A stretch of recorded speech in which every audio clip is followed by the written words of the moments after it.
Hello, my spooky friends. My name is Cassie. And I'm Caitlin. And welcome into I'd Survive.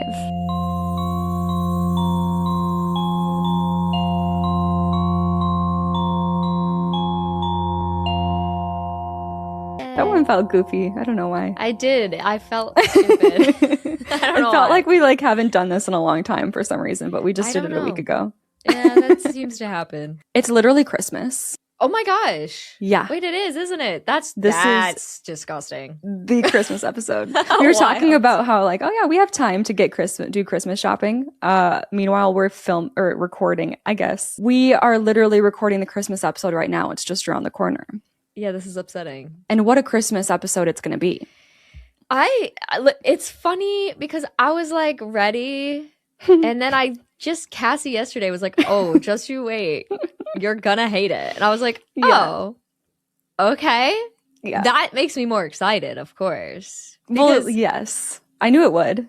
Last week, I said it's only fair that we hate each other's episodes equally, right? So last week, Cassie hated my episode because what was that, right? Yeah. And then this week, maybe I'll hate it, or maybe it'll be my favorite movie to ever exist. Imagine. I'm excited to get your thoughts as always. But as far as last week's episode, I want everyone to know that I did pour my trauma onto others and I had to tell them what happened in that episode. And this was my recap to my loved ones. You know, you did your long recap for me. That's the whole idea of the podcast. Okay, yes. This is my recap.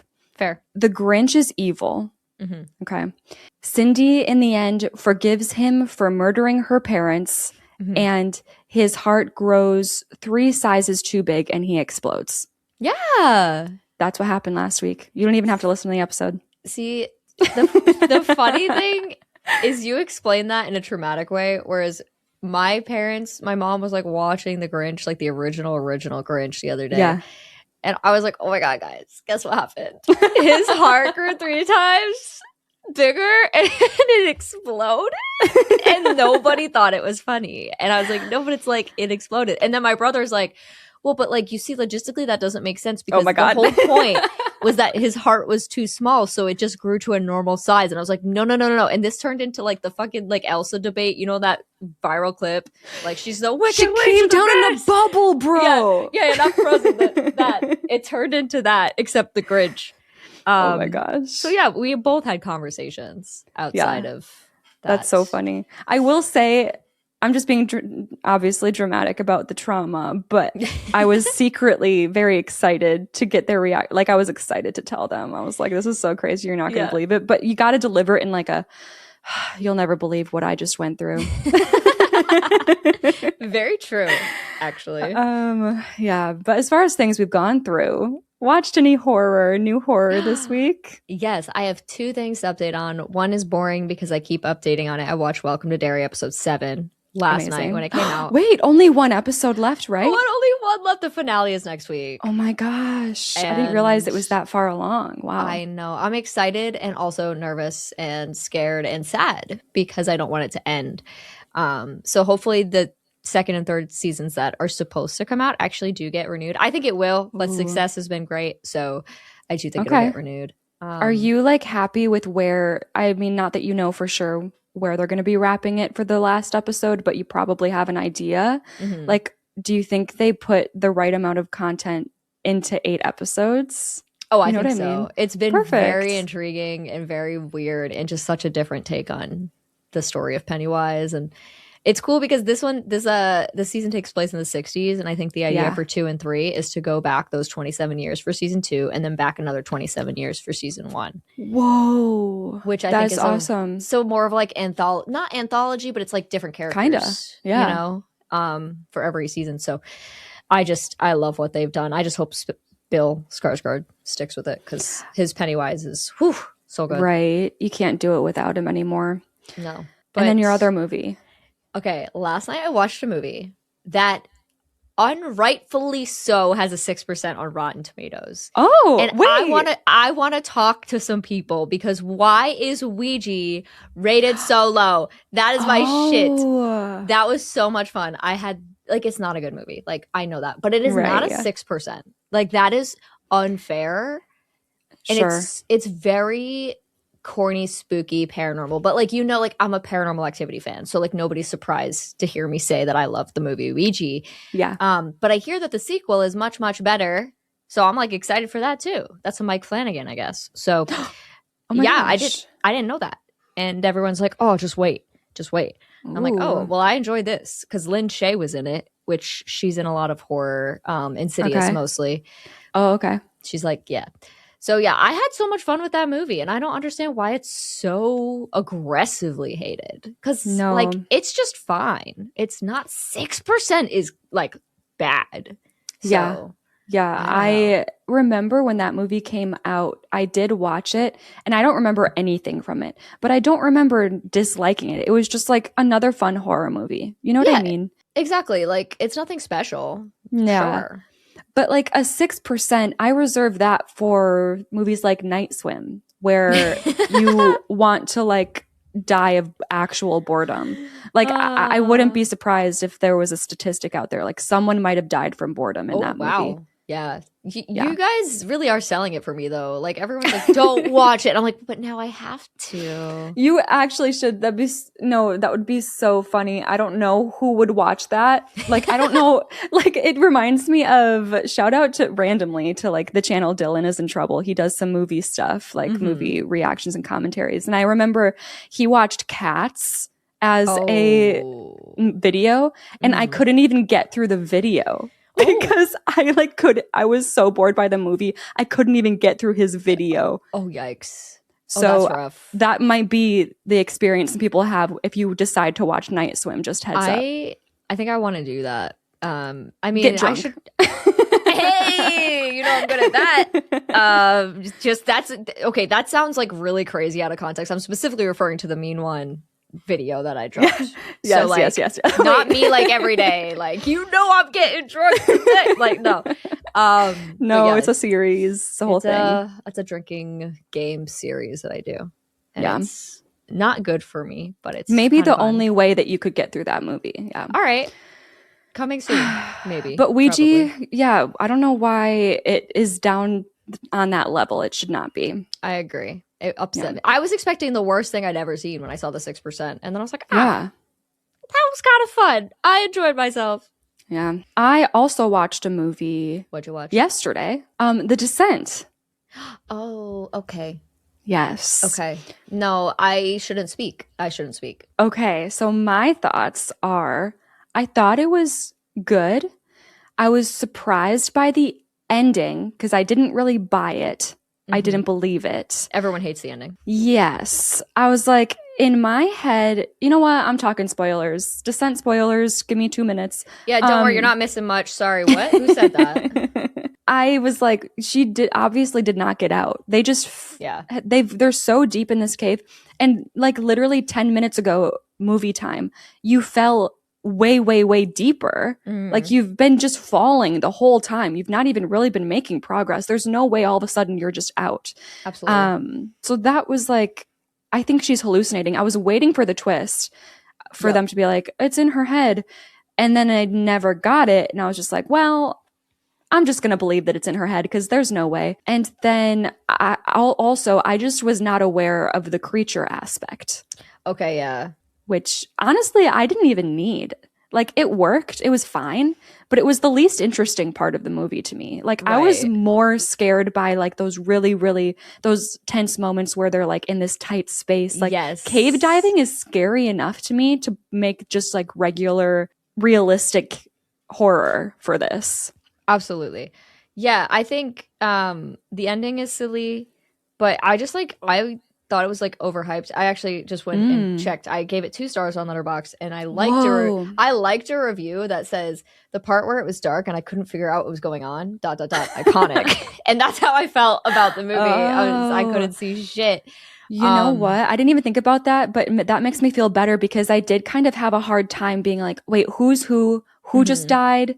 Because like it's very dark and it's like a decent sized ensemble and I have face blindness. Yeah. So like I'm just like, wait, who, what? Right. But I just tried not to get caught up in that because I was like, well, it doesn't really matter. It doesn't really matter. And then there are, and I know you talked about this on Twitch yesterday a little bit, but like there are 2 endings that exist for the film. Yeah. And people prefer the other ending that is not. I don't know if I would consider it the original or the alternative ending, but the ending that most people don't see is weird. She doesn't get out, I'm pretty sure. So yeah, I don't know. I would like that better movie. For sure. I mean, I did Absolutely. I thought it was good. If I rated it, I haven't put that on Letterboxd yet. I'll probably give it 3.5. Like, it was just good. But yeah, that's my only horror this week was that. Nice. Whew. I got to start with my sigh. Yeah, that's true. You do love a sigh, and I love to hear it. Better Watch Out is a 2016 psychological horror movie directed by Chris Peckover, and it premiered at Fantastic Fest in Austin, Texas. That's a name. I know. I'd never heard of that one. No, me neither. To generally positive reviews. Okay. However. Okay. With a $3 million budget, it grossed $188K. At the box office. Isn't that crazy? What? That sucks. I'm hoping that I feel like it's done pretty good on streaming. Yeah. It's made it to Shudder. Okay. So I don't know how that works, but I am hoping that they've exceeded the budget at this point. But in that first release, I'm sure they were a little scared. Yeah, for sure. I don't remember this movie coming out. Not that I was really paying too much attention, but I definitely have known about it in more recent years. And I've people bring it up to me all the time. So I'm sure it's hopefully made up for that kind of failure. Yeah. Some notable cast members include Olivia DeJonge. I don't know how to say the last name, but you may know her as Becca from The Visit, the main sister. Oh. And it blows my mind. You probably haven't seen this movie, but maybe I'm sure you know of it. It blows my mind. She's the main sister in The Visit, and then she also plays Priscilla Presley in the 2022 Elvis movie with Austin Butler. I have not seen this, but it's just so 2 completely different ages and roles that I'm like, oh my gosh, that's the same person. That's crazy. Wait, I'm being annoying and looking. Yeah. Oh, okay, I recognize her. Yeah. Yeah. So yeah, she's in here. And this came out, like I said, in 2016. So she's like playing like a 17-year-old here. Okay. She's still like teenager. And then we also have Ed Oxenbould, who you may also know as Tyler from The Visit, the main brother. Yeah. What? They played siblings twice? But they're not siblings in this. Oh, for some reason I thought this was a brother-sister movie. I don't know why I thought that. It's a babysitting dynamic. Oh. Yeah. But weird though that they played brother and sister one year and then were in a movie together the next year. So random. Wait, I recognized this one guy and it's who I thought it was. He was in Stranger Things. Yes. Yeah. Sorry. On top of that. Sorry. I thought we were done. We also have Mr. Dacre Montgomery. Hey. Best known for Billy in Stranger Things. Yeah. Which I think I watched this movie before his season. I'm not sure. Because I don't remember him being in this when I first watched this. So I'm wondering if I watched it before season 2 of Stranger Things. That would make sense, yeah. I might have. I'm sorry. I look at the face of the kid from The Visit and all I see is poop. The rapping, the poop rapping, yeah. Yes, that's all I see. Yeah. I'm so sorry. You know what? Child. He's kind of got a similar vibe here a little bit. Oh. So that's not the worst. No, okay. Oh, I'm not even done. I know another person on this cast. I'm looking at the cast. Who? The dad is Patrick Warburton, he's in a lot of stuff, but I know him as the voice of Kronk from Emperor's New Groove. I'm like, yo, this guy does look familiar. You're like, well. It's like I never have to worry about face blindness with him because when I hear his voice, I'm like, it's Kronk. You know what? He does look very familiar. Yeah, he's in so much stuff. So yeah, that's the cast. Damn, and fun cast. That's almost like the entire cast. It's a very small cast. Ooh, I love to hear that. I know. So yeah, Merry Christmas, everyone. Woo! Let's get into Better Watch Out. Let's do it. So we open in a snowy neighborhood, kids building snowmen and Christmas lights strewn up in trees.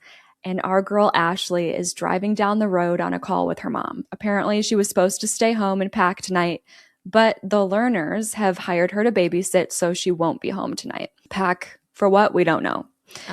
Her mom doesn't really believe her. She thinks she's probably just running off with Ricky tonight, but she's like, okay, whatever. Like, go off and do your, quote, babysitting. But like, she literally is going to babysit. Yeah. Cut to the boy that needs babysitting. We have Luke Lerner. These boys are about middle school age. So Luke is like the son in this family that she's babysitting. And then also with him is his friend Garrett, who is the boy from The Visit. Oh, okay. So Luke is currently looking up articles on how to get women turned on. And one article is telling him to watch a horror movie with a girl because apparently that fear can cause a dopamine rush that could potentially then lead to arousal. Oh, yes. That's what I was thinking. Guys, that's it. That's why we watch horror movies. That's it. Yeah, his friend Garrett is over and he's like, bro, she's like twice our age. I don't think it's going to happen. Oh. Yeah. Do you see where we're going? I do, and I hate it. Well, yes. Luke rolls his eyes. He's like, 5 years, big deal. So it's kind of like a 12 and 17 situation. Oh, dear. Yes. And Garrett would really rather Luke not obsess over this plan to, quote, bone the babysitter tonight because he finds it to be pointless. He's like, yeah, she's 17. What do you think you're doing? It's not going to happen. But Luke is taking this very seriously and thinks he has a chance. Garrett also randomly finds what he calls the fetus machine under Luke's bed, which is a sound machine that plays a heartbeat. And he's like, oh my God, you don't still sleep with this on, do you? Oh. And we can tell by Luke's face that, like, yes, he uses it every night. So that's a thing. Oh, okay. I don't know. I'm more into the rain sound than the heartbeat. Yeah, a heartbeat, like... That'd give me anxiety, I think. Same. Like, I don't like, like ticking clocks, and I feel like heartbeat would be the same kind of thing. Yes. Yeah. Like, I don't want something that's like, I can count rhythmic the in that way. Yeah. Exactly. Luke's parents are also introduced. They're kind of strange, not very in love. Their names are Robert and Deandra, and we get this scene where Deandra accuses Robert of being gay because he's excited about putting his favorite ornaments on the Christmas tree. Oh. Yeah. Like, that's our introduction to them as a couple. It's very odd. I'm like, okay. But anyway, Ashley arrives and Robert answers the door, happy to see her. And he brings up the news that she'll be leaving them soon. She and her family are moving to Pittsburgh in a couple days. Okay. And Robert goes, did I give you permission? Like, to leave? It's funny. Haha, just kidding. And they share like this serious sus eyes is what I described it as. Like, and then they both start laughing. So I guess that's like their sense of humor. And I'm not laughing. I'm a little uncomfortable. Yeah. I don't like it at all, actually. Yeah. But all quote humor aside, Robert is really happy she was able to come tonight despite the fact that she must be busy packing. And Ashley says that she couldn't leave without saying goodbye. So she's clearly been babysitting here for a couple years now. Luke comes down after staring down at them from the staircase landing, probably from the second Ashley walked inside. And Robert and Luke go take care of the garbage and recycling while Deandra takes Ashley aside to give her a little update. So she pulls a pencil out of a drawer and says, okay, Luke has been sleepwalking again. Don't forget to give him his sleeping pill. And then once he's in bed, take this pencil, put it on his door handle so that way, if he stays in his room, great. If he walks around, we at least know. And what he doesn't know can't hurt him. Like, she's like, don't tell him that we're doing this. I don't know why, but okay. I feel like he shouldn't have an issue with that. He probably wants to know if he's sleepwalking as well. But okay. Yeah, that's kind of strange, but sure. Isn't it everything just strange? Like, I feel like things that don't need strange. To be. Yeah. So she takes the pencil, hides it underneath the rug in the hall outside his room, and that's that. So it's time for Robert and Deandra to leave. Garrett also heads back home, so it leaves Ashley and Luke alone in the house. And Luke is happy to lock the door behind them all and ask Ashley, So what do you want to do? Movie? And No. you look like you're having so much fun already. I'm having a good time. I like it. I like it so much. Ashley's like, actually, I got to make a call. So how about you hang out and play some video games or something? So she takes a call in the kitchen, which Luke obviously eavesdrops on. Naturally. And he hears her saying that she needs some space right now and it's time to say goodbye to everything and it's a lot and she just needs to be left alone, blah, blah, blah. And she goes, Ricky, of course I want to see you. I should be done here around 11:30, but if you want to break a few dozen perv laws, you could always ignore me and come over anyway. I don't know. What does that even mean? Like, is it a pervy to break into a house? I mean, the intention can be, but I feel like it's not inherently. No. So No. weird dialogue.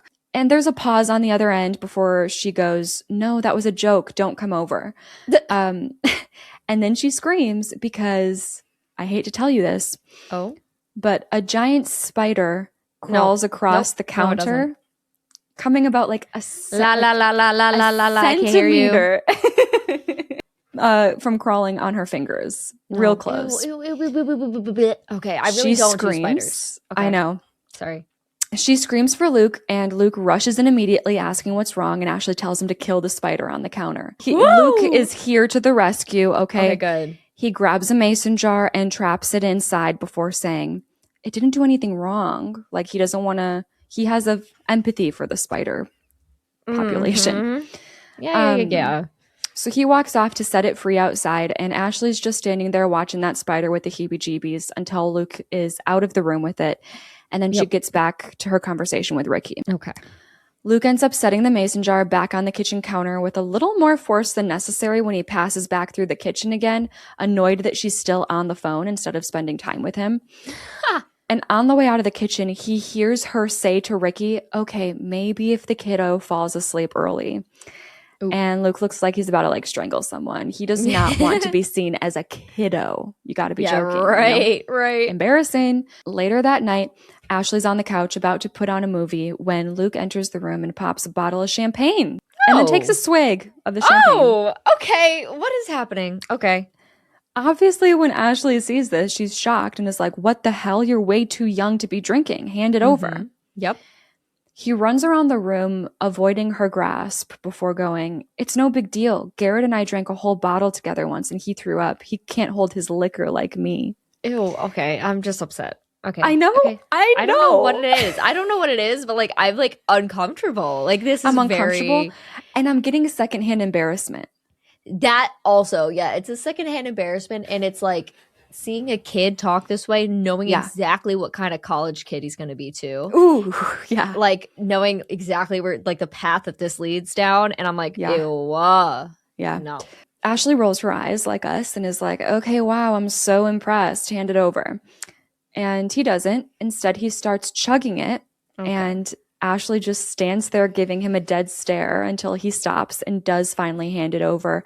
But not until after a couple fake outs, like pulling the bottle just out of her grip. Oh my God. Okay. I hate it. Whew. Once she has the wine, though, or champagne, she walks back over to the kitchen, finds the patio door open, and she's like, ugh, you forgot to shut the door, doofus. Mm-hmm. And she shuts it herself, locking it, and then starts dumping the rest of the champagne down the kitchen sink because she doesn't trust Luke, which, I don't know. I guess. I guess. Not what I would do, but I'm not like mad at her. Right. She's still on the phone with Ricky. And she tells him one last time to like, seriously, please not show up here tonight. Mm-hmm. And then she hangs up before thinking twice and like she stops pouring the champagne and she just is like, okay, fuck it. And she drinks some for herself. And then no, sorry. Just kidding. I saw that. Who said such a thing? Of course, that's when Luke walks in as she's drinking it and is like, God. whoa, busted. And then he goes, okay, I won't tell if you won't, you know? Mm-hmm. And she rolls her eyes and is like, okay, fine. And he snatches it back and drinks more. Why does this child think like he owns the universe? I just don't. She's like, hey, drinking isn't gonna impress me. I already think you're pretty cool. And Luke perks up at that and starts to lean into her. Oh, but she doesn't notice before turning around and just walking off a bit, asking, okay, like, so are you hungry for some pizza? Should I order pizza? Whatever. Okay. But then before they can order pizza, they get interrupted by the home phone ringing. So Ashley answers it. There's no one on the other end, of course. Ah, yes. Soon after, Luke is getting cozy watching a horror movie. So Ashley goes and takes a seat next to him, and he finds this to be the perfect time to ask her why she's dating Ricky. Oh, he goes, first Jeremy, now Ricky. You could choose any guy in the world, and you're choosing these guys who treat you like shit. And she's like, okay. Sorry. Okay. She's like, you're 12. No, but yeah. She's like, first off, you're sweet. But second, there's actually a really wonderful side to Ricky. And the move's been really tough on us. So be nice. Plus, you're drunk, kiddo. And this obviously triggers Luke, the kiddo again. Yep. And he insists, I'm not drunk and I'm not a kiddo. I'm mature for my age. Oh my God. I can't do this. Okay. I warned you. You did. You warned me. You did. Yeah. And I don't, this movie, I think I'm excited for people to die. That's what I'm looking forward to. Yeah. Oh, well, okay. Oh, well, what? Okay. Imagine I just like did a whole flipperoonie on you and no one dies and it's just torture and they just end up together in the end. Oh my Imagine. That would be a horror movie if I ever fucking saw one. It sure would be. Oh my God. Okay, so I hate her response here because he just went, I'm mature for my age. Yeah. And she goes, I know. If I were your age, I'd date you. Yeah, it comes across as like her just trying to be nice. And I'm just like, that's not. But we just don't like that at all. Yeah. But so obviously, Luke is like staring at her in awe when she says this. I'd date you if I was your age. And he's like, really? And she rolls her eyes a little and focuses on the movie until she suddenly realizes that, oh, shit, she forgot to order the pizza. Oh, no. But that's when the doorbell rings. And when she looks through the peephole, there's a dude standing there in a uniform holding a box of pizza. Oh. But he's too tall, so like his face is cut off at this angle, so we can't see the vibe. Okay. She opens the door and is like, hi, we didn't order that. Yeah. And the dude's like, 312 Claremont. And like, well, yes, that's our address. So he's like, well, someone ordered it. So Luke walks up and goes, oh, it was probably my dad. Here you go. And he pays the driver as Ashley, still pretty confused, takes the pizza. Mm-hmm. You know? Yeah, I mean, I guess I would think, oh, maybe your parents ordered it before they left. Yes. I think so too. I'd be like, that's weird that they didn't say. Right. I would just think, oh, they probably forgot. I don't know. Like I would, no alarm bells on that for me, honestly. Paired with the back door being open, which you would assume was Luke because he took the spider out. Yes. I'm not, no alarm bells right now. The phone call with no one on the other end. That's the scariest one to me. Yeah. No, the pizza in the door. No, I think because the phone call is literally the only thing that's weird to me right now. Sure. But you're not going to connect them all at this point. Not at all. I think I wouldn't either. I might make a joke about it, but I wouldn't take it seriously. Mm-hmm. So now Luke starts lighting some candles around the coffee table. The champagne bottle is still out, and he's clearly ready for a romantic pizza dinner while they watch this horror movie. Do we know what they're watching? No. Actually, I think we do get a shot, but I didn't recognize the movie. Okay. So I wonder if it was a real movie, actually. He decides to lie his head on her shoulder and put his hand on her thigh. Woo! Okay. And she removes the hand. Good. But lets him rest his head on her shoulder. Nope. No, she doesn't. Yeah. I understand. Listen, that's fine I get it. if he wasn't already being weird. Like, you just had this conversation. He's 12. You can tell he's, like, wanting to be treated older. I feel like you can tell at this point that he clearly has a crush on you. Yes. So it shouldn't be weird, him resting his head on your shoulder. You've been taking care of him since he was 8. Right. But it is. You should pick up on the context that maybe you shouldn't allow that, you know? Exactly. And then she keeps getting bombarded with calls from Ricky, so she does eventually answer and take the call in the next room over again. And Luke overhears her giggling and say to Ricky, "Oh, you crack me up," which makes him really angry because he just made a joke and she said the same thing to him. So he's like, basically, she's cheating on him, you know? Uh-huh. He blows out the candles, all upset. And when Ashley comes back into the living room, they resume watching the horror movie. It's getting to some scary sequence because Ashley very animatedly starts freaking out and ranting about how stupid the characters are being. While they're focused on the TV, we see the silhouette of a man outside in one of the windows behind them. Ooh, and then there's a thump, making Ashley jump and turn to look around, but nothing's there now. And she asks Luke if he heard anything. He says he didn't. And then she starts to watch the movie again, but can't because Luke literally throws himself on her and tries to start making out with her. What? Okay. All right. Can you hear the train? No. I just hear the sound of my sorrows. That's all I can hear. Thankfully, she turns her head and all he manages to make contact with is her cheek. She pushes him away and tells him no, thoroughly freaked out. And she yells at him, telling him how inappropriate this is, and he's pissed. And then the phone rings again. So, okay, she answers, and again, no one is there at first. Oh. After some silence, she asks, "Are you going to talk?" And they respond, "I can see you." Ew. Nope. I don't like that. She rolls her eyes and asks, "Is this Jeremy?" Who we know is her ex. Because Luke called him out. Right. He's like, "You choose Jeremy," and whatever. Before walking off with the phone to the window to ask this guy on the phone, like, how many fingers she's holding up if he can see her right now. Okay, and she like, yes. But instead of doing the picking her nose thing, she just puts up her middle finger. Ah, nice. But she doesn't get a response. So she just hangs up and tells Luke to turn the movie down because now she's kind of getting concerned. Yep. Now I'm worried. That's the one thing. Like after the one silence and now that's going to be silence to "I can see you." Mm-hmm. That's going to give me some chills. Yes. She doesn't think that it was Jeremy. Obviously, at first she was like, "Is this Jeremy?" But then after the vibe, she's like, "I don't think that was Jeremy." And Luke is still drinking from the champagne bottle, so she takes that away from him. And then she turns back to the window, and there's now a light-up Santa decoration right on the other side that wasn't there before. Okay.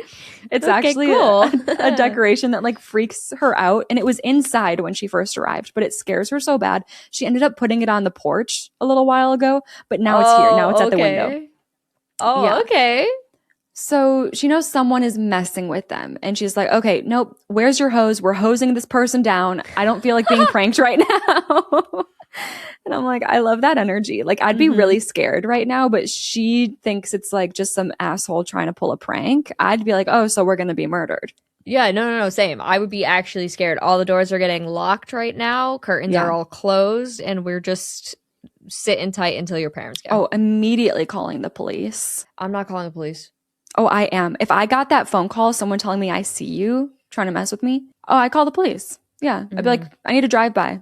Yeah. No, that's probably a good reaction. But I just know I would be like, you wouldn't want to be dramatic. You wouldn't want to be like a burden if it was nothing. Exactly. Or just a prank. Yeah. Exactly. And it's also the hassle of it. Not that I have any experience with things like this. Yeah. But you know, if people tell me that they're outside my house, it's just, I don't know if I'm going to believe them. Yeah, it depends on the situation. For me, if I hear a voice, I'm like, oh, like if it's a phone call with a voice, that's enough. Yeah, that's true. I've always said, like, I'm going to die one day in an emergency situation because I'm like, for real. No, don't call the cops. Yeah.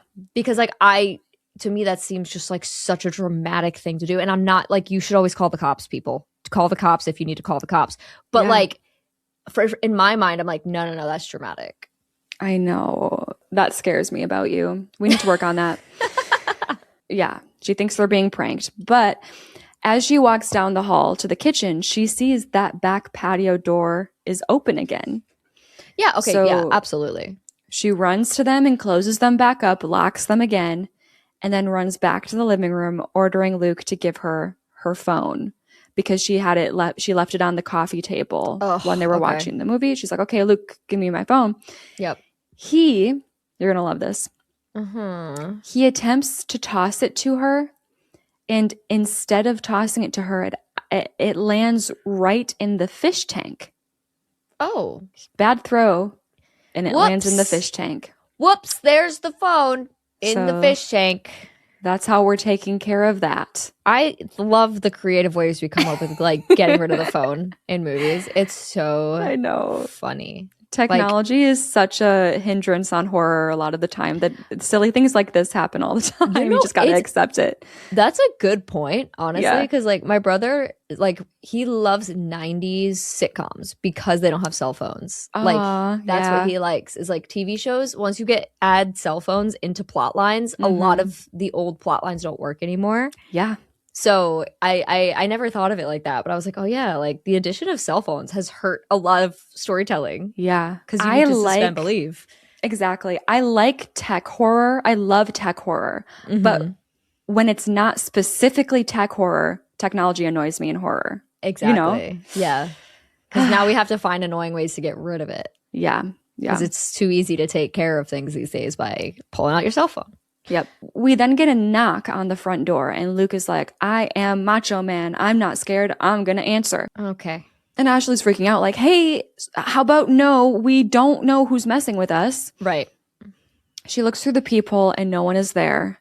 But then when she looks back to Luke, another knock sounds on the door. So she's like, ooh, what the hell? That's creepy.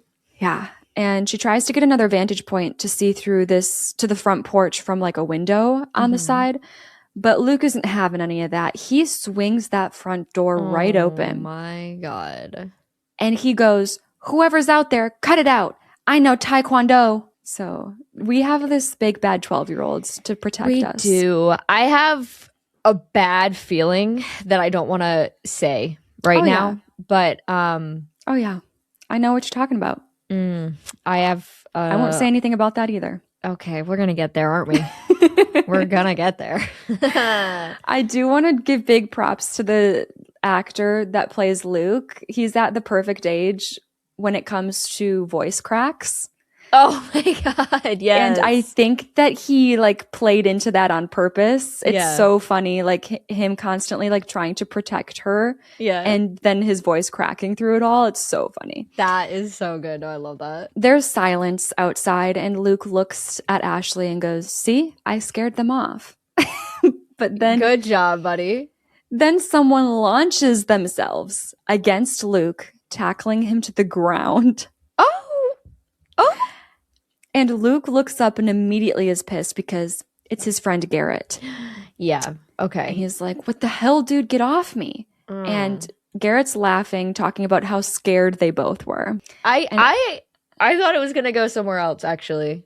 I think maybe I don't 100% know now. Okay. Ashley's obviously pissed and tells him off for sneaking around in the backyard. But Garrett's like, huh? I didn't go in the backyard. Like, what are you talking about? And cue a loud crash from upstairs. Uh-oh. Ashley goes and grabs a kitchen knife, then orders the boys to dial 911 right now. They have their own cell phones. Okay. And if they hear her scream up there, they need to hit send and then hide. Damn. Okay. I like her. She knows what to do. She's doing great. Yeah. Ashley makes it literally halfway up the staircase before the boys are running after her. And she's like, what? I told you guys to stay downstairs. But apparently they heard a noise downstairs too. And they're scared and they don't want to be left alone. So she's like, oh, okay, fine. Like, stay close to me. Like, don't wander off. Don't try to be a hero. Okay. Yeah. Stay close. Yeah. Don't do that again. Upstairs, they find a brick on the floor that's been thrown through a window. So Ashley grabs Garrett's phone, hits send on the 911 dial. Oh, but all she gets is a busy line. Oh. She tries the home phone. That's not working either. So they come to realize that somehow this person has completely disconnected their network access and they can't make any calls. Just believe it. Okay, no, that's a thing though. Isn't there such thing as a jammer? Oh, what is that? It's like a cell phone jammer. It's like something that literally like blocks cell phone access in a certain area. Just literal signal. Because I was like, I know you can obviously cut the Wi-Fi because that's what they were showing on screen. Like the Wi-Fi is not there. But I was like, well, It's not your Wi-Fi that lets you call the police. A cell phone jammer is a device that intentionally transmits radio signals to block mobile phone communication by disrupting signals between phones and cell towers. They're illegal for general use in the US, obviously. Yeah. But they are a thing. They're probably on the black market, you know. Yeah. Is it just an object that you can just put in the house and it sends out, it like disrupts that signal? It's crazy because like there's stuff coming up and there's like a picture of like a guy wearing one on his arm. With a bunch of cords coming out. Whoa. Like, what kind of purpose would anyone need a port, like, other than something absolutely fucking terrible? No, yeah, that's just all for illegal things. It's like, yeah, this is $660. Whoa. Wait, that's it? Low-key, that's kind of low. That's kind of scary low for something like that, because that's dangerous. Yeah. I mean, this shouldn't even be legal to buy. I don't understand. Yeah. I guess it may be for specific events. I don't know. Tell us, guys. What's up with cell phone jammers? So, yeah, apparently Garrett is a bit of a tech genius. So Ashley leaves him with a MacBook and just like tells him to work his magic while her and Luke head back downstairs. And she sees out the window that there's a knife stuck in her car's back tire. Oh, convenient. So making a run for the car is now out of the question. All right. Garrett check. Right? It's just like, okay, we got to get rid of the technology. We got to get rid of the car. Wait, but we can go outside. Yeah, we're in like we're not like in the middle of the woods. You know what I mean? We're in like a residential neighborhood. That is helpful, I guess. I don't know why. I'm like the stream episodes in my head because it just edited that where we were literally locked inside. Yeah, we do end up doing a lot of like isolated horror, which I'm just now realizing actually. Yeah. Garrett quickly comes downstairs with that brick in his hand, freaked out because he's realized that there's a message written on one side of it. Ooh. And it says, "You leave, you die." Oh, so, well, okay. So just kidding. Nice. Never mind. I take it back. I guess we can't go. No. Yeah. So headlights suddenly shine bright from outside the front windows, and Garrett panics and just starts running. And he runs to the back patio doors, open again, by the way. And he just keeps running outside. Oh. Like he's just scared. Everything is like scaring him. So he's just like panic running. He makes it a decent ways across the yard before we hear something whiz through the air and hit him, causing him to like fall behind a bush. Uh-oh. And Ashley watches for a couple seconds, waiting to see if he's going to pop back up. He doesn't. So she closes the doors. Oh. And Luke comes running over by that point, and she just like knocks him down so they're both on the ground so they like can't be targeted from what's going on out there. For sure, yeah. And she tells him that they're going to have to go upstairs, lock themselves in a bedroom, and just hide. And she continues, and then we're going to scream out the window as loud as we can until the neighbors hear and call the cops, which those two things kind of counteract each other. They actually do. You're right. Yeah. But at the same time, I like this plan. I don't have because an issue. We're in a neighborhood. We're in a neighborhood, and like we saw what happened when we ran. We can't call the police. We don't have a lot of options. So I was thinking lock in a room, and I didn't even think call out the window. But yeah, scream out the window. Yeah. It just makes me nervous because obviously they're going to know exactly where you are then. For sure. I guess you could try to like scream and then quickly go to a different room to hide and hope someone heard. I don't know. I guess like they know I'm in the house, so at that point, what does it matter if they know where in the house? I mean, I don't know. We're kind of not in a great position, so that's probably the best choice in my opinion. Yeah. So Luke's crying, asking like what happens if they make this guy or these people come inside. Like he's worried about if they scream and like then that's going to rush this experience and they're going to come rushing in and get them or whatever. Yeah. Ashley just tells them to stay calm and that they're going to get through this. You know, she's just trying to be comforting. Mm-hmm. And then she asks if his parents have a gun. Ooh. And apparently his dad does, right by his nightstand. So the plan is to go into his parents' room, get the gun, and if anyone does come inside, they'll defend themselves. Okay. But as they make it to the base of the staircase, they hear someone walking upstairs. Oh, gross. Yeah. And then a silhouette of another man appears in the window on the ground floor behind them outside. Oh, no. So Ashley takes her chances and quietly leads Luke up the stairs. Like they kind of like have to decide here, like, okay, someone's up there, someone's down here. Yep. What do we do? Yeah. She decides to go up the stairs Ooh. to try to go for the gun. Ooh, okay. I don't know. I don't know. That's tough. I think going upstairs is probably less likely what I'm going to do. You know what I might do? I know, same, because you know someone's outside the window at the front door. You know someone's upstairs. It's like, do I take my chance? Is there only two people? If these are the only two people, now's the time to run out the backyard. Back door, yeah. But is there a third? Right. I'm definitely at this point in the mindset that there's probably more. I don't know why, but that's just where I'm at. Yeah, I think your best bet right now is making a run for it.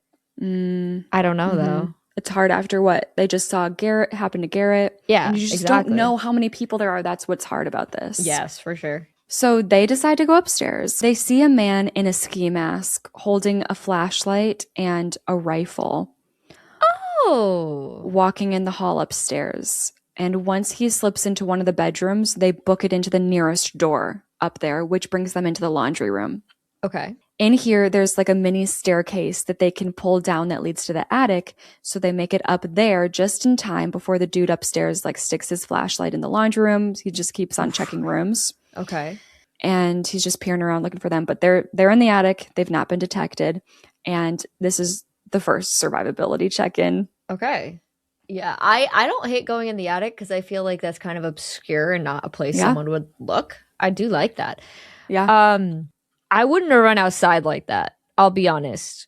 I think same. like a panic run out the back door. Like you always say, like power numbers. Why would you just run off on your own? Yeah. Like it just doesn't seem like a smart plan. Yeah. I don't think I would have done that. But then again, with a group of people coming for you, there's a lot of room for error.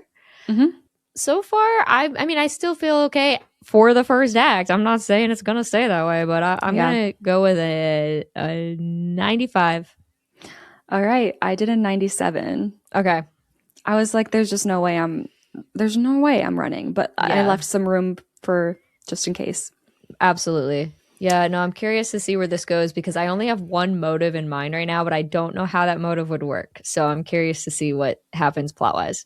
Sure. I think me and you were thinking the same thing at this point. We'll talk about it. Okay, we'll talk about everything after. But sure. Up in the attic, Ashley is telling Luke that they should just stay here until the guys leave. But he's like, they might have killed Garrett. Like, what if they kill my parents when they get home? He's like really fixated on needing to get the gun. Like he wants that gun. And Ashley's against this idea until, I'm so sorry again, some spiders start crawling all over her face. Kill me. I'm coming downstairs. Hi. I would rather die. Thank you. Falls really hard on her ass, causing the opening to the attic to like open up. And she like falls through the floor. Oh shit. And Luke has to catch her from falling back down into the laundry room.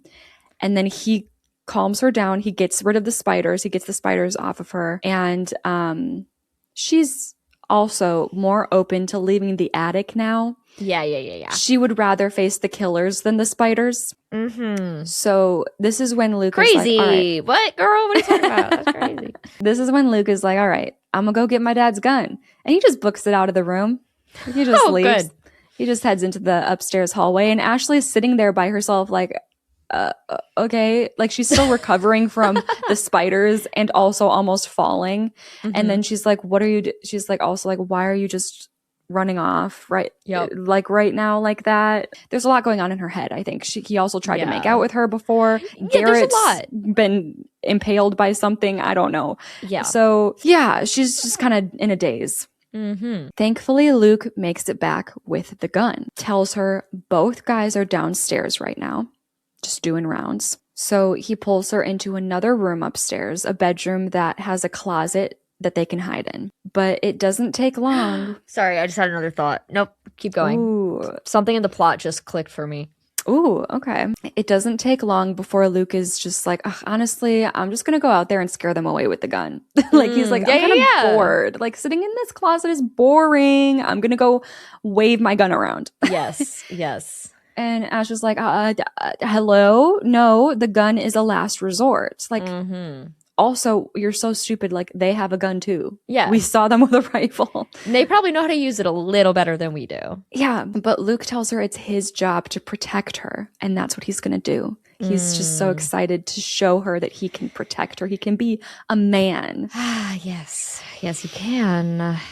So while they're arguing about this, they accidentally set off a very loud, like random light up little kid's toy in this closet. And it starts playing music, and they both are freaking out trying to turn it off. They eventually do, but shortly after, one of the masked men enters the bedroom with his gun and flashlight, walking around, and Luke and Ashley are holding their breath, looking out the slats of this closet.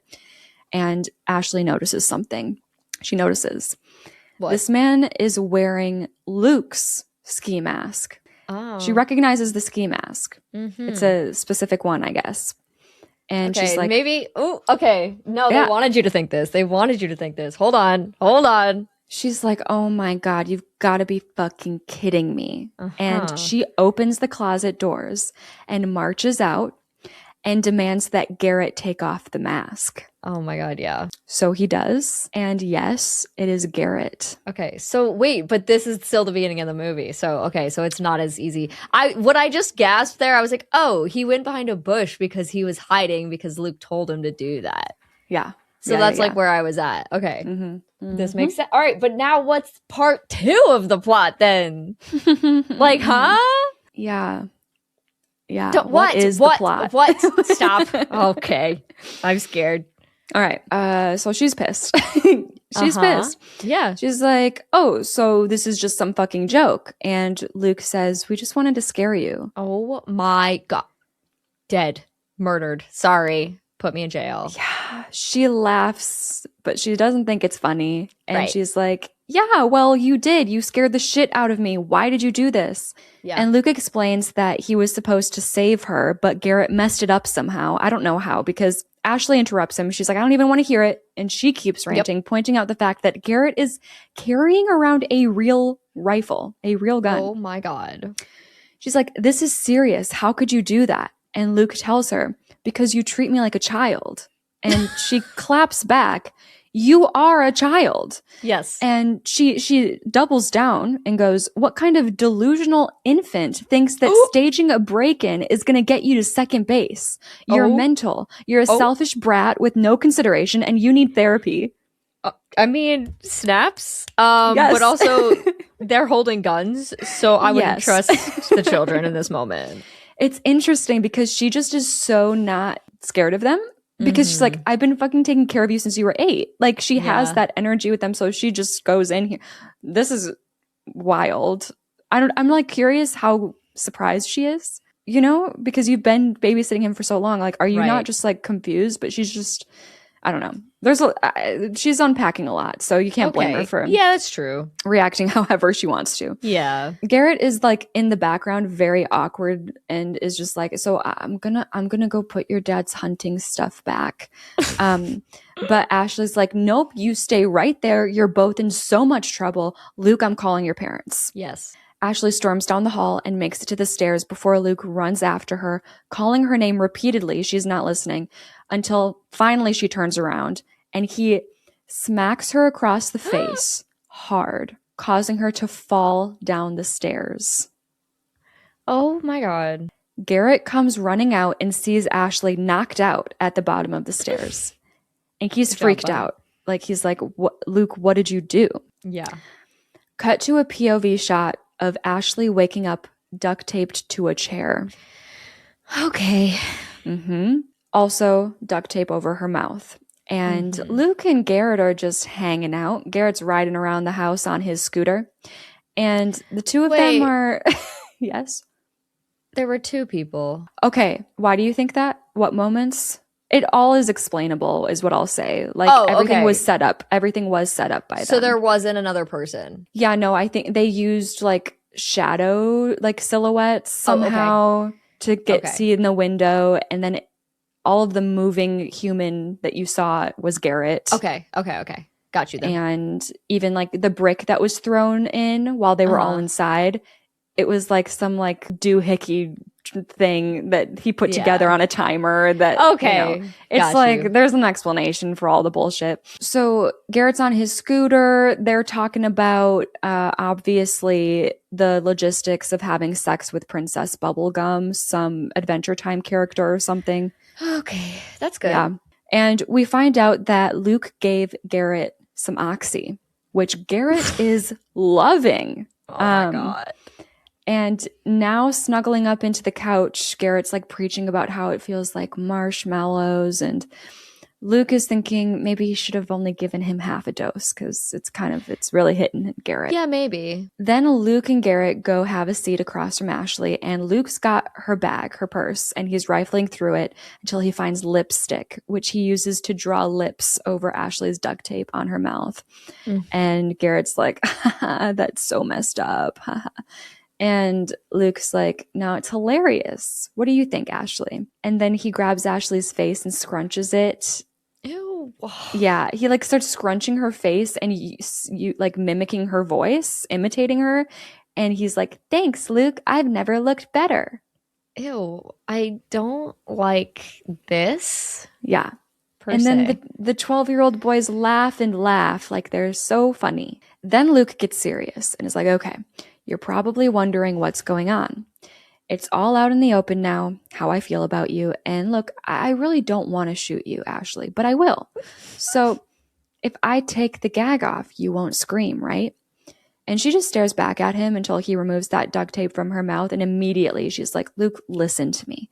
And Luke cuts her off like, I didn't say you can talk. You talk when I tell you.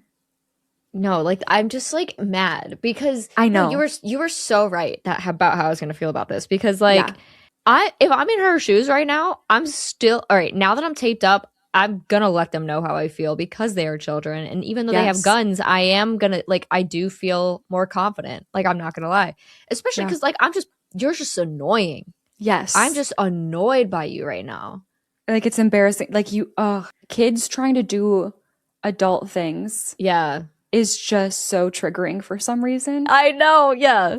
Exactly. And it's like, I'm not going to be fucking scared of you, you little baby. Like, you are so embarrassing. You're embarrassing yourself right now. Exact energy that I'm feeling in this moment. Yeah. So they sit in silence for a good 20 seconds as Luke just revels in the fact that she's listening to his order to stay silent. And then when he's done feeling good about himself for that, he tells her that she can talk. And Ashley's like, okay, listen to me. I think I have a concussion. I need to go to the hospital. Put the gun down and untie me. Yeah, okay. Sure. He'll just listen.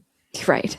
Luke tries not to laugh and is just like, no. So how about we play some truth or dare? And if you win, I will untie you. And if you lose, then you drink this. And he holds up a little vial of clear liquid. I was confused for a second and I looked it up. I think it's the Oxy, which I've never seen in liquid form before, but it's a thing. I didn't know that was a liquid. Like it could be a liquid at Same. all. So I only knew it as a pill. I'm like, what is it? A shot of vodka? Like, what's this little vial? Like you think I'm gonna get drunk off of that? You're gonna have me pass out from a little vial of vodka? Fucking twerp. Twerp. Ashley tries to level with him and is like, Luke, I've known you since you were 8 and you're threatening me with a gun tonight. This is not okay. She's still like babysitter mode, like, this is wrong. You're going to be in trouble. This is wrong. And Garrett pipes up and goes, whatever. Neither is like political corruption in West Africa. Like that's not okay either. By the way, Luke, I need help with my paper. It's due on Monday. Oh. So that's Garrett's input in this scene. Thanks so much, Garrett. But anyway, Luke ends up forcing Ashley to play Truth or Dare. So how do you lose Truth or Dare? By not doing it? That's a good question. I think so. So he asks her first, Truth or Dare, and she chooses Truth. And he's like, okay, how many guys have you fucked? And ew. After being like thoroughly scandalized, because like, yeah, you, she answers honestly and says none. And Luke's like, huh? No way. Everyone knows you screwed Jeremy. And she's like, no, I broke up with him because he went around telling everyone that. So, okay. Luke is up next. And obviously Luke chooses Dare. So Garrett dares him to quote, touch her tit. I can't. I need to go. I need to go. I can't do this. I can't believe it's Christmas. Yeah, Merry Christmas, I guess. This is not where I thought we were going today, but is the mean one any better? No. I don't understand what we're doing right now. I like, from a writing plot standpoint, what are we doing? Like, why was this your fantasy writing experiment? I just am curious. That's all. Sorry. I was just wondering what we're doing. Yeah, it gets worse. No, it doesn't. Cassie. He does the dare. He goes over and just starts like groping her boob. Okay. Which obviously we don't see any direct shots, thank God. Like, yeah. I didn't even want them to do like a fake boob shot. Like, obviously they're not going to have this actor actually do that. But we don't get like anything like that. It's just like over the shoulder shots, whatever. Ew. But I'm still like intensely uncomfortable. So he does it, and he's like making gross ass comments as he does, and then Garrett laughs and points down at Luke. No. And is like, dude, are you? No. And he is. And Luke gets embarrassed and defensive and like shoves at Garrett, telling him to shut up and threatening to kick his ass. He's like, no, I'm not. Like, leave me alone. Whatever. And then he focuses back on Ashley again. And he's like, that was pretty nice, huh? How'd that feel? And her response is, like a little boy just felt me up. Yeah. And Luke just looks at her in disappointment and is like, Ashley, do you know what it's like to love someone who doesn't love you back? And she's like, yeah, actually, it's like a pretty universal experience. You're not special. Like, yep, that happens to everyone. It's how life goes. Luke ends up moving on with the game, making Ashley go next. So she asks Luke, truth or dare? And he chooses truth. And she asks, did you ever tell Garrett that you killed his hamster? Oh. Garrett is shocked. He's like, you said LeBron escaped out of the hole in my screen. Oh, LeBron. Of course. Okay. And Luke's like, he did. He was just dead first. It was 2 years ago, whatever. But obviously Garrett is sitting here like, what the fuck? Yeah. Yeah. Luke just moves on. He's like, let's get past this, presses forward, asks Garrett, truth or dare? And it takes a bit for Garrett to get back into it. But when he does, he's like, okay, dare. And he's like, you better dare me to make out with her or something. And Luke's like, LOL, yeah, you wish. You don't get to touch her. Ew. And Garrett rolls his eyes. He's like, what are we even doing? We were just going to scare her, and now this has turned into shit. Like, what if we get caught? I don't like this man. Like, he's... it's so annoying because he's like, fine, I'll play along if you dare me to make out with her. Like, then it'll be worth it. But if you're not going to let me make out with her, then I have a problem with what we're doing. What? Yeah. Yeah. I want everybody to know, I know it's a movie and I know we're just like, it's supposed to be fun, but like, this is so gross to me. Like, I really don't like that at all. Yeah. That's crazy. He walks off. Garrett walks off. And Luke goes after him, convincing him to stay. And while they're arguing in the other room, Ashley manages to scoot her chair over to a counter where there's a flashlight. And she flashes it out of the window at the neighbor's house repeatedly. Hoping to get signals some help. But nothing seems to come of that. And by the time Luke and Garrett come back into the room, Luke just patronizes her for trying to be smart. And apparently he considers this cheating in the game. Oh, okay. Whatever. Yeah. Also, I guess the neighbors are, of course, away in Florida. Oh, naturally. So anyways, Luke's mad and he's like, okay, so because you cheated, here's what's going to happen. When my parents get home, they'll find you passed out and realize that after I went to sleep, you raided the liquor cabinet and partied hard before your big move to Pittsburgh. And in the morning, you won't remember any of this. Sir, I'm going to remember this. I'm not drunk right now. Yeah, what do you mean you're not going to remember any of this? What is that? No? Honestly, I'd be a little worried about alcohol poisoning. I'd be like, okay, how much are you going to give me? Yeah, but right. I'd be like, okay, sweet. I would act way out of it before I was feeling out of it. Yeah. So that they went light on it. And then obviously we know we're not going to black out retroactively. I wonder if that has happened to people. Yeah, I don't know. No, not a great plan, Luke. But we're not going to tell him that. No, yeah. You keep it up. Garrett nervously adds on for Ashley, Luke walked me through it. It's the best way. He's like, this is what's going to be best for all of us. I mean, okay, on the bright side, it's not like he doesn't plan to kill us. So like Right. I'm not really scared right now. If Yeah, if no, that's we're what he just tells me, I'm like, annoyed and okay. frustrated and disgusted. Yeah. Ashley's like, Luke is taking you straight to jail with him, Garrett. You're making a big mistake, like being accomplice to all of this. Garrett is hearing her and is like really nervous, still not sure what to do here. But Luke is like, nope, we're doing this, and tries to force a bottle of alcohol to Ashley's lips, but she's able to knock it away and it crashes to the floor, shattering completely. This is when the doorbell rings. Oh. And Ashley immediately starts screaming for help. So the boys quickly put duct tape back over her mouth, and Luke orders Garrett to stay here, stay calm, clean up the mess while he's gone, and is going to go and handle whoever's at the door. How? Oh, the parents are away overnight? No, they're going to be home tonight. They're going to be, they're like, I don't even know if they said where they are. I assume they're at like a adult only type of Christmas party. Sure. They'll be like gone for 4 or 5 hours. Got you. All right. So at the door is Ricky, and Luke yells through the door that Ashley doesn't want to see him. She doesn't love him anymore. And Ricky's annoyed, but he's like, all right, fine. Can you at least give her these? And he holds up a bouquet of flowers and the glass design at the top of the door.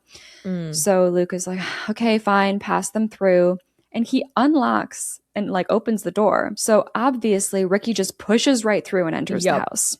For sure. They've got loud music playing, so Ricky can't hear Ashley's muffled screams. Oh my gosh. But at the same time, he's like, why are you playing music so loud? He's like, what is going on here? And he picks up a weird vibe real quick. In the dining room, Ashley knocks herself backwards in the chair to try to make a big noise.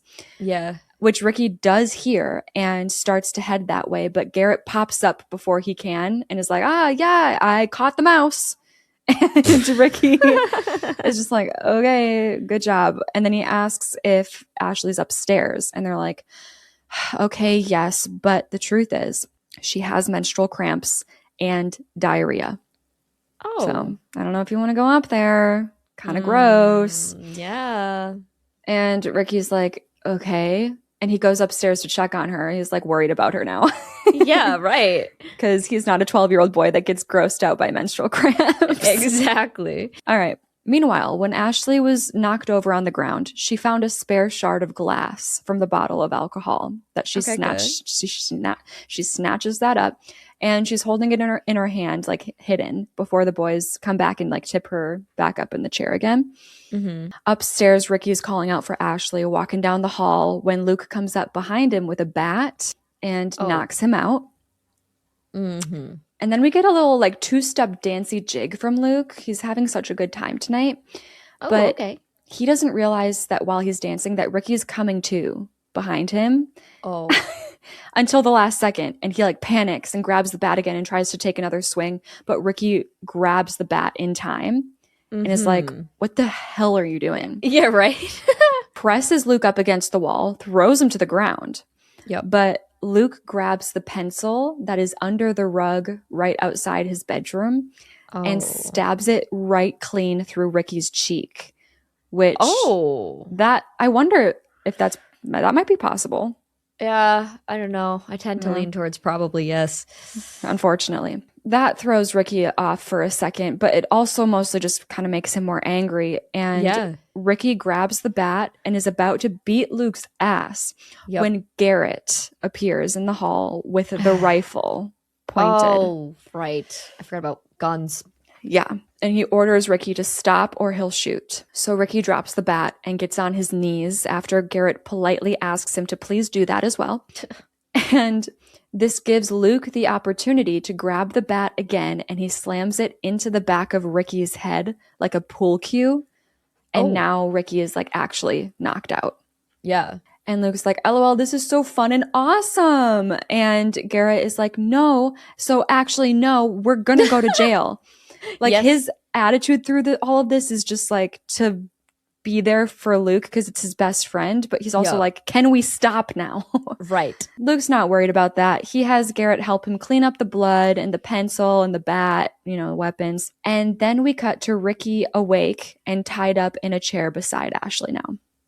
Yeah. Okay. Ashley is trying to talk. So Luke takes her duct tape off and she's like, Just have Garrett take Ricky to the hospital. We'll say he fell on the exposed nail, which apparently exists in this house. Yeah.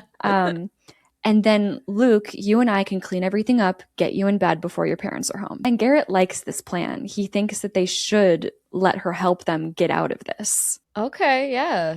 But Luke is like, bro, you have a lot to learn about women. She's going to call the cops on us as soon as she can. Which he's not wrong. Right, of course.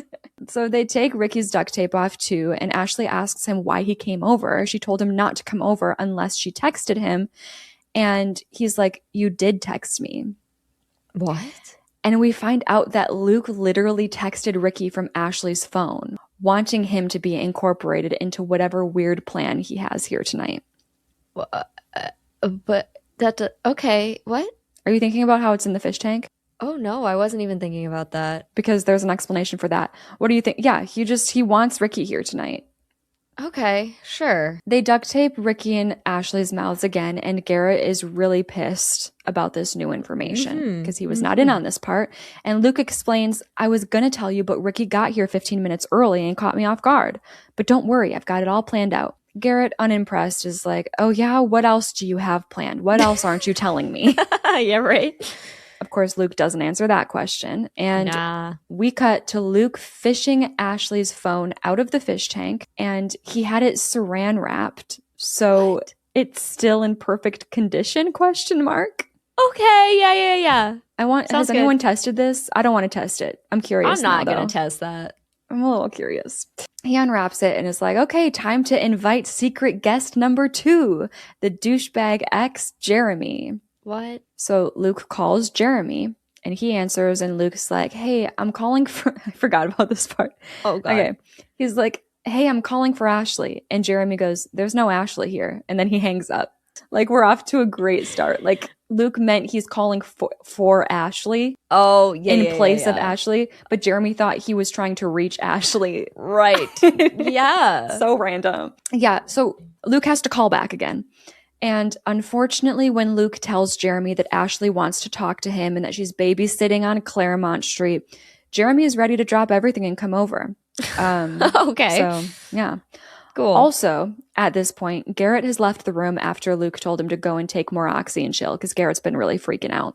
Oh, all right. So it's just Ricky, Ashley, and Luke in the room right now. And while Luke was turned away on the phone, Ashley managed to cut away one of her duct-taped wrists that with that shard of glass.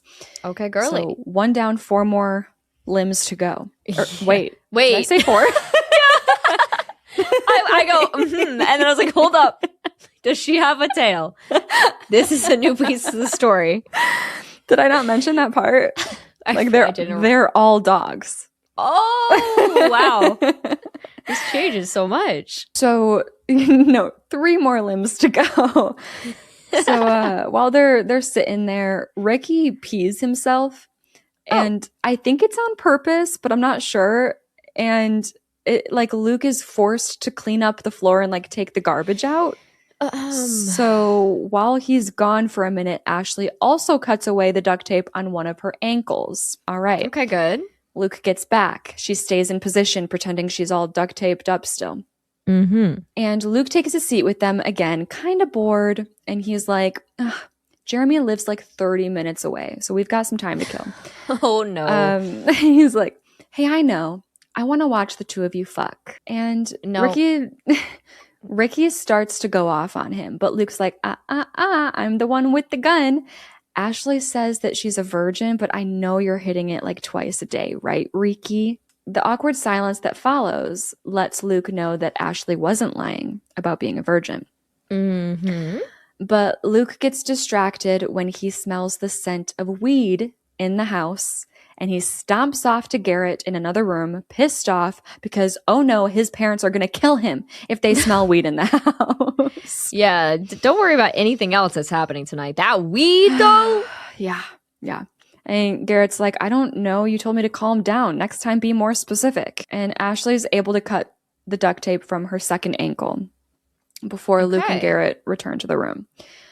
So the plan now is, for Luke, the plan is to frame Ricky for pot smoking.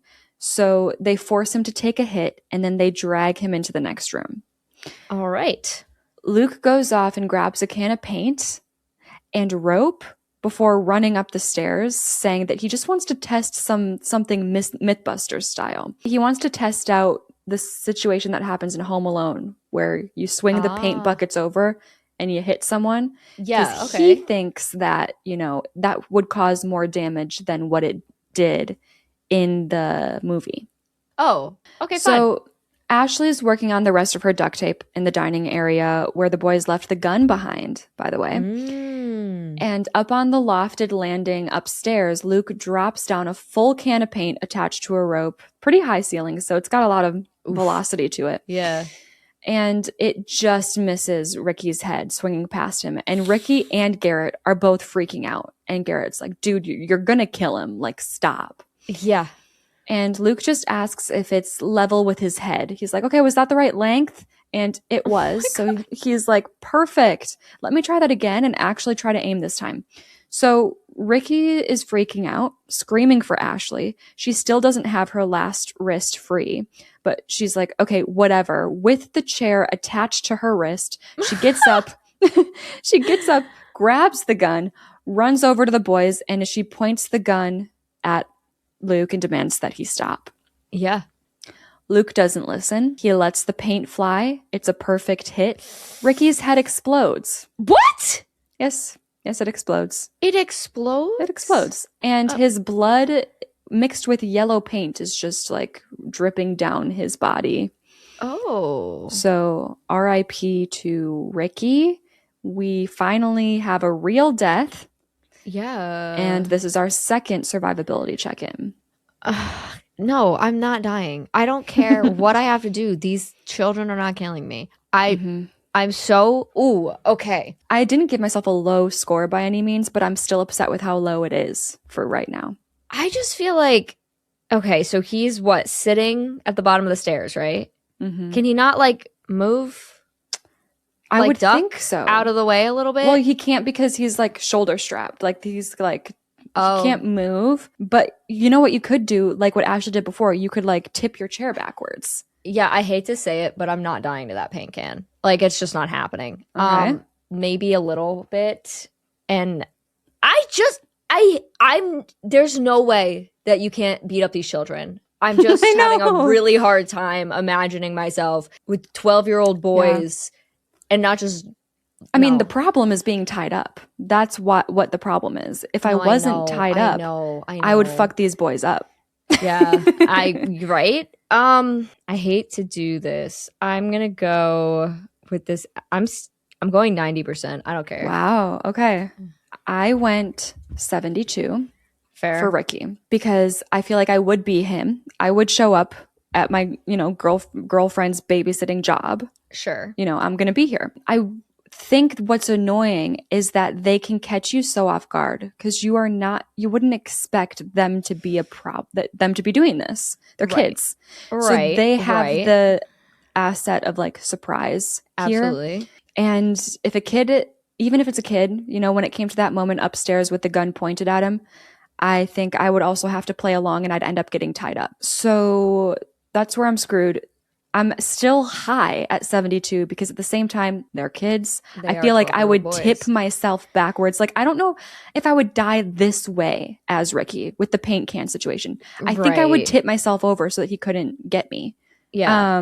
But Luke is clearly out to kill him. Yeah. And he has a gun.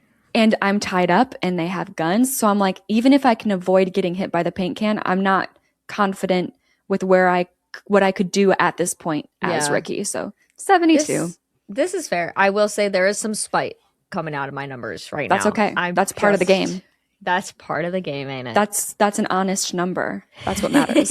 Thank you. So yes, Ricky is dead. Ashley's got the gun aimed at Luke, and Luke is just laughing his ass off. And he's like, "You can't shoot me, Ashley. No ammo." Yeah. Oh. Yeah, it's not loaded. I always forget that that's an option. Like, tell me why I always forget. Like, because every time that's revealed in a movie, I'm like, oh. Usually it's the whole safety situation. Yeah, right? Yeah. I will say, even playing games, I'm like, oh man, I forget this is just not unlimited ammo. Yeah, right. What is this? With ammo. So Ashley takes her chances and goes running out the back door into the backyard. Luke freaks out at Garrett, ordering him to go after her or they'll be in deep shit and they need to keep her here. So Garrett goes, and the tussle between him and Ashley in the yard is interesting. He's just constantly like half-heartedly trying to stop her and being like, please just stay. She still has a whole kitchen chair attached to her wrist, but it finally does break off in this fight against Garrett. And now she only has a chair leg attached to her wrist and she's able to run away, get herself up and over the backyard fence. And she goes running through a path that seems to lead to the street. But that's when the "you leave, you die" brick gets launched straight to her head. No, see, I'm so mad right now. Okay. Yeah, because like, what can you do about that? That's so stupid. Okay, I'm good. I'm good. No, because I'm like, she's outside. She's good. The movie is over. But the fudging brick. Yeah. So she gets knocked out. And when she wakes back up, she's tied to another chair. And this time she's strung up in Christmas lights. Oh, that's fun. I know, it's cute. I always like that. I feel like I see that a couple times in Christmas horror, and I like it every time. I think Terrifier 3 might have done that. And Luke, after having just greeted some Christmas carolers who sang for him at the front door, now comes over and starts taunting the now awake Ashley, telling her that she'll thank him in the end for killing Ricky. He starts to stroke her face, which she leans into, and he's surprised and is genuine when he asks, "You like that?" And she nods. So he leans in closer to her, which gives her the opportunity to kick him in the nuts. Garrett's on the couch, very depressed. He's like, oh my, like literally, you killed a man. Yep. While Luke is on the floor, now writhing in pain from being kicked in the nuts. But Garrett doesn't even care that Luke is in pain right now. He's like, why did you kill him? And Luke rolls his eyes and is like, dude, I'm the Harry Houdini of getting out of shit. I know how tonight plays and we're getting out clean. You just got to do what I say. And Garrett completely checked out. Is just like, yeah, whatever. Then Luke pulls out Ashley's phone and is like, okay, Ashley's going to make a post. Something simple like, why can't exes just go away? Jeremy is like freaking me out. And he posts that. And then says to Garrett, now all you got to do is make sure she stays quiet while I deal with Jeremy. And Garrett's like, you mean kill him? And Luke denies that. He's like, of course not. God, Garrett, we're just going to plant a little seed. So yes, Jeremy shows up. It's Dacre Montgomery. And he's knocking at the back patio door instead of the front door for some reason. I don't know. And then he keeps like whispering, he's like, Ashley. I'm like, what are you doing? I don't know. Okay. That's when Luke shows up about 15 feet behind him in the snow and is like, hi. And Jeremy jumps a bit. He's like, Jesus, man, you scared me. Where is she? Luke tells him she's inside. So he's like, yeah, okay. And goes to turn to the door again. But Luke tells him to wait and have a seat first, gesturing to the swing hanging from the backyard tree. And Jeremy's response is literally, no. Yeah. Like, I'm thinking to myself right now, like, I'm definitely not taking a seat. No, I'm not listening to this child. What's going on? Yeah. Luke explains, Ashley's coming. Chill out. She just asked me to talk to you first. No. So he does actually get Jeremy to sit down, and he hands him a notebook and a marker. And he's like, okay, so Ashley wants you to write down an apology to her before you can see her. No. Jeremy obviously thinks this is ridiculous, but he's like, okay, whatever. And he writes down, Dear Ashley, I'm sorry. And then hands it back. And Luke like high-key judges him and is like, is that it? And Jeremy blows up a bit and is like, what more do you want? But Luke's just like, hey, I'm just asking if that's it and if I should give it to her now. And this makes Jeremy like think twice. And he's like, all right, give it back. I can do better. And he writes some more, like adding some embellishments. So back inside, Garrett is sitting with Ashley and he's still freaking out. And Ashley's able to reach out with a finger and like kind of stroke his hand, trying to comfort him. And it leads to him taking her duct tape off and like just off of her mouth. He's like, I don't know why I'm doing this. And she just tells him, because you're a good person. He's like, I don't know why I'm taking the duct tape off your mouth. Oh, yeah. And she tells him, it's because you're a good person and you didn't realize what Luke was capable of. Just untie me, okay? We'll run across the street and we'll call the cops.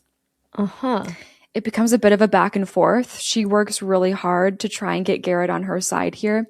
And he keeps saying that like Luke is his best friend and he can't betray him. But Ashley's like, he's not your best friend. She's like just trying to get him to understand that he's being manipulated. Right. We don't know what Garrett's going to do here because we cut to the backyard again where Jeremy is finishing up his note to Ashley. And that is when Luke comes up behind Jeremy, wrapping a noose around his neck, which he has pulleyed up around a tree branch and attached to a lawnmower that he drives forward to raise Jeremy up into the air until eventually, thanks to some realm of physics, he's able to detach the lawnmower and put it back in the shed. And it's left looking like Jeremy has hung himself and he dies. Yeah. Okay.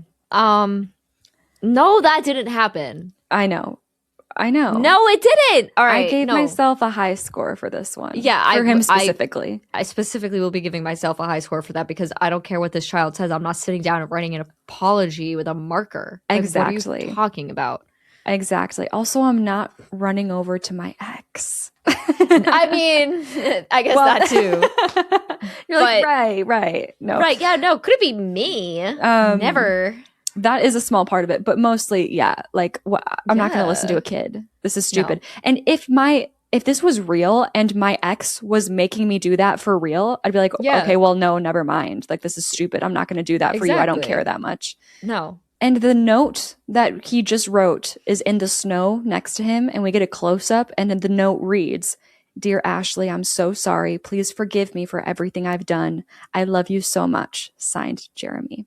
Oh, damn it. We're working on framing him, of course. Yeah, I see that. Back inside, Garrett is cutting away the Christmas lights to free Ashley. Oh my God, hurry up. Let's go. For some odd reason, he kisses her on the cheek. Why? Like, it's not even in a weird way, but it's just weird because of the dynamic. Yeah. You know what I mean? He doesn't do it in a creepy way, but like, don't do that. You know? But like, I can't imagine a headspace where it makes sense to do that. Yeah. The vibe I think they're going for is like, he's really sorry. And yes. Like, that's what they're going for, but it still doesn't feel right. You know? Okay. So he's really sorry. He kisses her on the cheek and he goes, "I'm really sorry, Ashley. I wish I had the balls to step up." And then he gets cut off with a gunshot to the chest. And then he flies backward. And Luke is back. Your face. I'm just so upset right now. Oh, God. Yeah. Okay. Well, that's kind of depressing, actually. Yeah. Damn. Luke is back and Luke screams, "I told you not to touch her, you asshole." So he saw the kiss on the cheek. That's why they needed it, you know? Once that happened, I was like, oh, that's why they wrote that in, because they wanted Luke to get mad. Oh, you know? Yeah. You're right. Luke stomps over to Garrett, who's looking down at his chest wound, like in shock, and is like, "You shot me. I'm going to die. You shot me." And he starts screaming for help. And Luke keeps screaming, "Why did you make me do this? Why did you make me do this?" And Garrett stops, and him and Luke just stare at each other for a beat before Garrett goes, "I want my mom." And he barely gets that sentence out before Luke shoots him again, this time in the head. And Garrett dies instantly. My God. Yeah. That got really weirdly dark and twisted in a way that the rest of the movie hasn't been. Absolutely. You know? Yeah, what the hell? So Luke breaks down a bit as he screams "fuck you" at Garrett's corpse for a while. But then he pulls himself together and goes, "He was starting to annoy me anyway." And then he walks back over to Ashley and has this sad monologue about how his mom doesn't cuddle him in his sleep anymore, like when he was young. And he can't sleep well these days, and he doesn't know why his mom stopped. And Ashley goes, "I know why she stopped." And he asks why, but she doesn't answer. And she decides to just like close her eyes and refuse to say another word, which drives him crazy. Yeah, that's kind of smart. Damn. Okay, yeah, I've never seen that move pulled before in horror.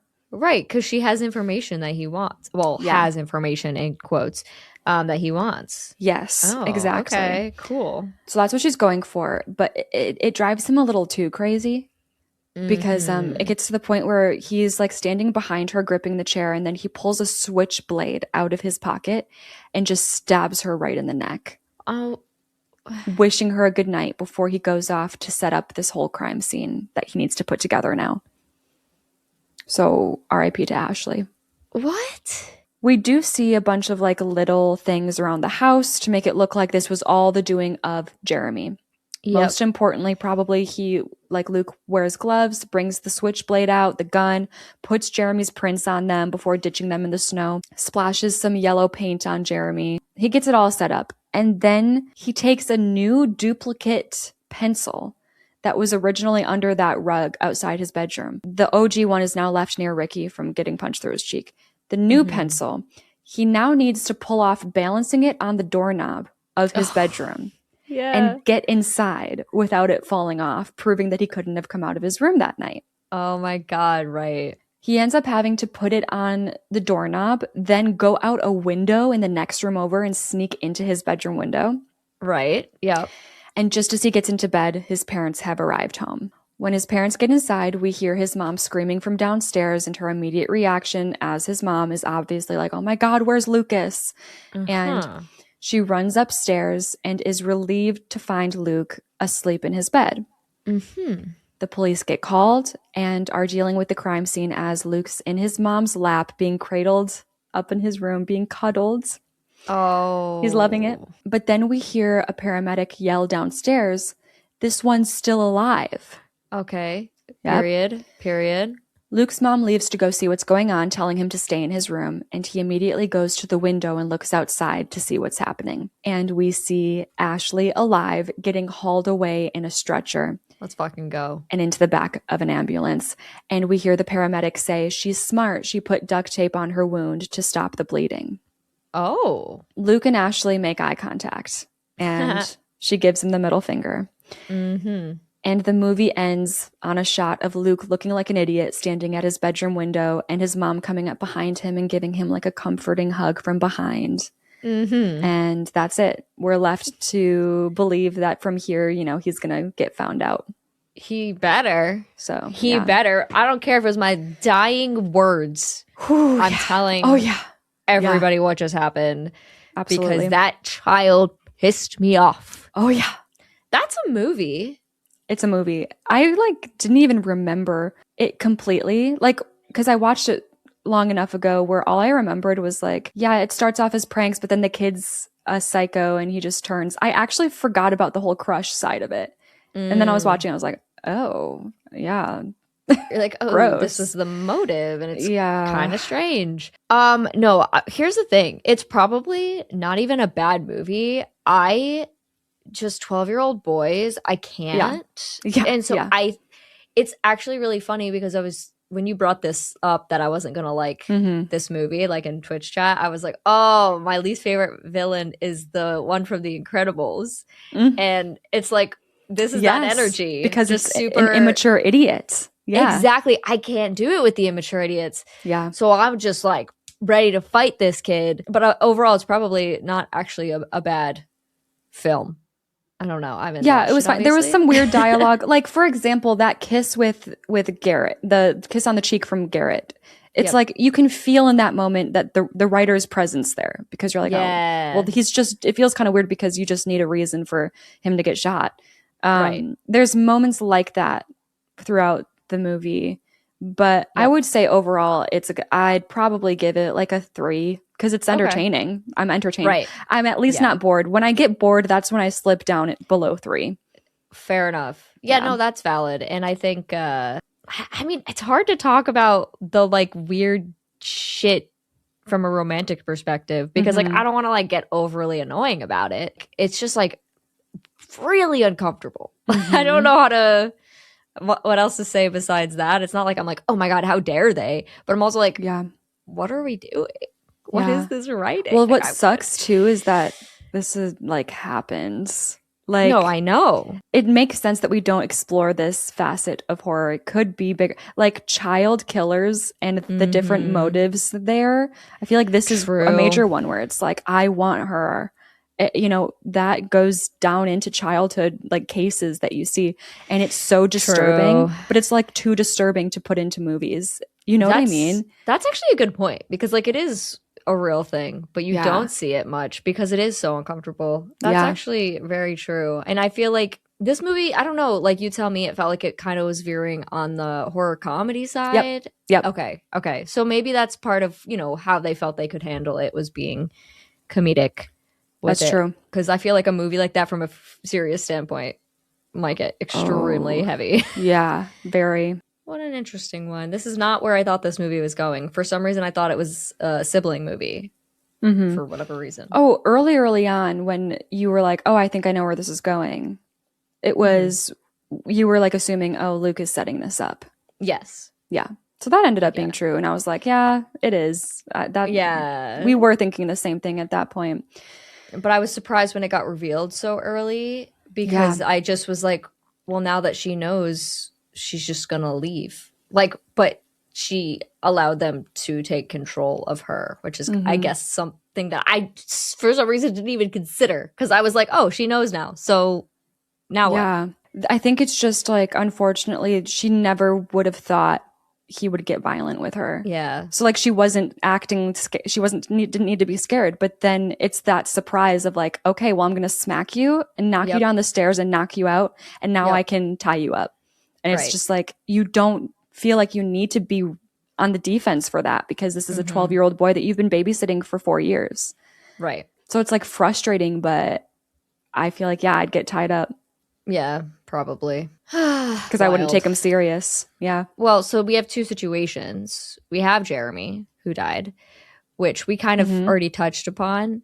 And I really don't think that's happening to me, for all the reasons that we already said. I'm just not going over there. I'm not writing this apology. I'm not listening to a 12-year-old boy who thinks he can boss me around. It's not happening. Yeah. And I don't know what my score is on that in particular, but it's high.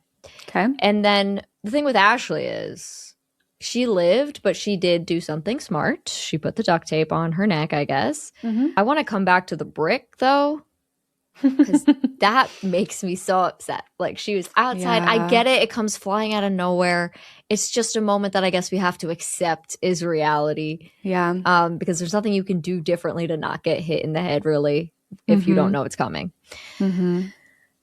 But even then, like, I don't know. Now I'm like, do I need to start running backwards in that situation? So I can see? Right? I have a really hard time seeing myself overpowered by these kids. It's really hard. Maybe, I think that's also a challenge that we face when we do these retellings, is like, you watched it and you felt the energy. And when you sit here and you listen to the story, you're like, but no, right? Yeah. But you hear 12-year-old boy and you're like, well, no. Yeah. It's hard. Exactly. So I think lower with her. I'm going to go for the final act with a score of 82. I gave myself a 62 for the final. Okay. And the way I got that number was I gave myself an 85 for Jeremy. Okay. I was thinking 90 for Jeremy, so sure. Similar. Garrett. I gave myself a 70. Oh, I forgot about Garrett. Yeah. Oh, yeah. I gave myself a 70. Honestly, I could probably give it higher, but I'm trying to be like, put myself in the impressionable mind of a 12-year-old. I don't think I would cover for my friend like that. I really don't. Yeah. Like, I feel like as soon as like they tied her up, I would like just leave. And as Garrett, it would be easy to leave. Luke's not worried about him. Right. It'd be easy to just sneak out of there and go get an adult. And I do think that's what I would do very early on, even as a 12-year-old. But like, I don't know. I also want to like be mindful of like the peer pressure that feels heavier than ever at that age. Sure. So, and maybe I mess up. Luke realizes that I'm not on his side, and clearly he's willing to hurt me if I turn on him, and he catches me turning on him if I don't go about that in a sneaky enough way. So I just gave a 70 because I'm like, I'm pretty sure I can get out of there, but who knows? And then I gave myself a 30 for our main girlie, Ashley, because she does go through a lot. She does handle stuff pretty well. The brick is annoying. You're just tied up most of the time. I don't know if I would think to put duct tape on the wound, but I might. Yeah. So who knows? Give me a third of the chance to get out of there. And that came out to 62, averaging those 3. And that makes my final score a 71. All right, let's see what my final is. My final is 87. Nice. So 79. 79. Mm-hmm. Okay. I do kind of wish it was a little higher, but yeah, it's just one of those ones where you're like, it's frustratingly enough, a brick comes flying through the air and hits her in the head. Like, that's just the way that it goes. Exactly. So, yeah. Yeah. Wow. So that was a movie.